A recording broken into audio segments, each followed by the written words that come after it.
warahmatullahi wabarakatuh. Selamat pagi anak-anak. Bagaimana kabarnya hari ini? Sudah sarapan semua? Sudah ya? Baik. Sebelum Bapak memulai pelajaran, alangkah baiknya kita berdoa sesuai keyakinan dan kepercayaan masing-masing. Berdoa, mulai. Doa selesai, alhamdulillah. Apa hari ini ada yang tidak masuk? Masuk semuanya ya, alhamdulillah. Minggu lalu ada yang masih ingat kita mempelajari materi apa? Ya, elektrokimia. Subbabnya apa? Elektrolisis. Ya, benar. Sudah belajar kan tadi malam mengenai materi yang selanjutnya? Materi kita yang selanjutnya yaitu kita akan membahas mengenai korosi.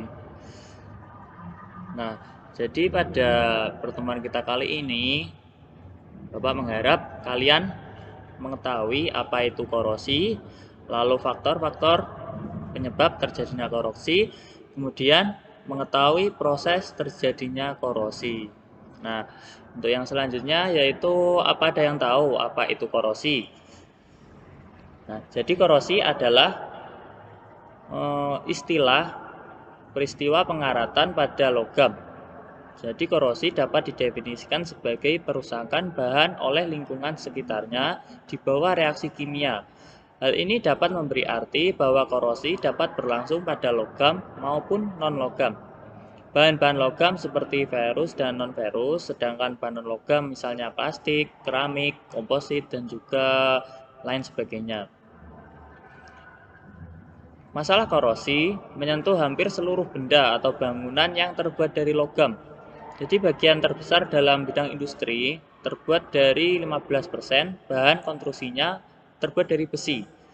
Jadi per tahun harus diganti agar tidak terjadi korosi.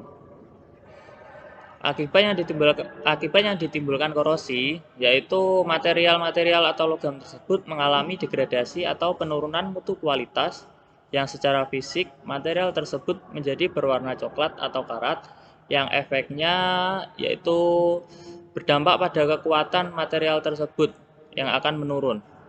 Nah, sekedar ilustrasi, tidak jarang bis malam atau truk pengangkut barang kehilangan kendali karena rem blong akibat pipa hidrolis bocor karena terjadi korosi. Bagaimana korosi menyerang? Jadi korosi menyerang pada permukaan sifatnya yang pertama tidak berbahaya, namun tidak enak dipandang atau jelek dilihat. Kemudian yang kedua menyerang ke dalam sifatnya, yaitu merusak struktur. Nah, yang ini berbahaya ya bagi kayak industri-industri yang terbuat dari logam. Kemudian yang selanjutnya yaitu faktor-faktor penyebab korosi. Yang pertama yaitu faktor logam, meliputi komposisi kimia yang membentuk logam dan berbagai tegangan yang terdapat pada logam tersebut. Misalnya besi mudah berkarat, sedangkan emas, perak, platina tidak berkarat karena merupakan logam mulia. Yang kedua yang menyebabkan korosi yaitu faktor lingkungan, meliputi kondisi lingkungan yang mencakup konsentrasi elektrolit, pH larutan, temperatur, kelembapan, potensial listrik, inhibitor, dan lain sebagainya.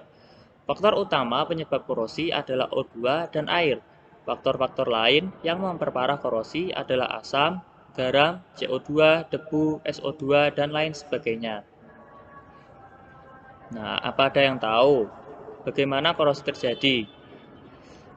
Belum ada ya. Jadi korosi terjadi apabila ada faktor, beberapa faktor yaitu 4. Yang pertama yaitu adanya anoda, di mana reaksi oksidasi atau korosi terjadi dan arus mengalir ke lingkungan. Yang kedua yaitu katoda, di mana reaksi reduksi terjadi. Kemudian yang ketiga yaitu elektrolit, yang merupakan pembawa arus atau jembatan arus antara anoda dan juga katoda.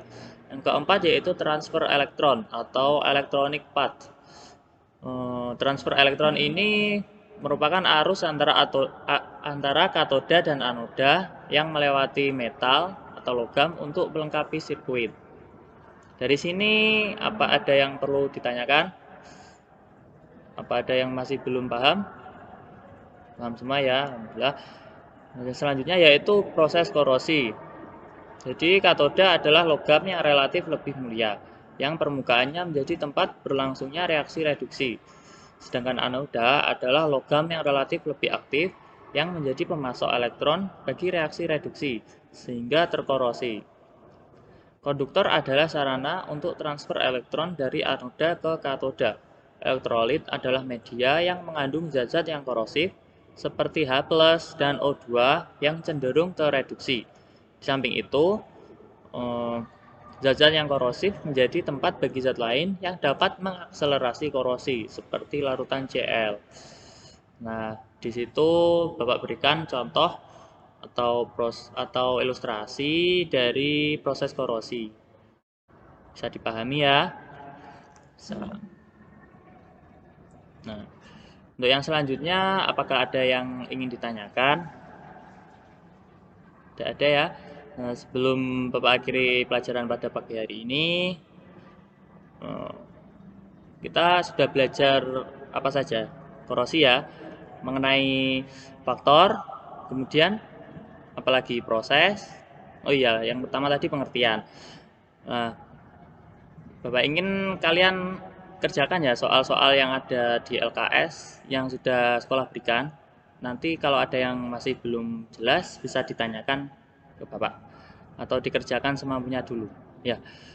Sebelum Bapak akhiri, marilah kita berdoa agar ilmu yang kita dapatkan hari ini dapat bermanfaat bagi kita. Berdoa mulai. Alhamdulillahirrahmanirrahim. Berdoa selesai. Terima kasih. Wassalamualaikum warahmatullahi wabarakatuh.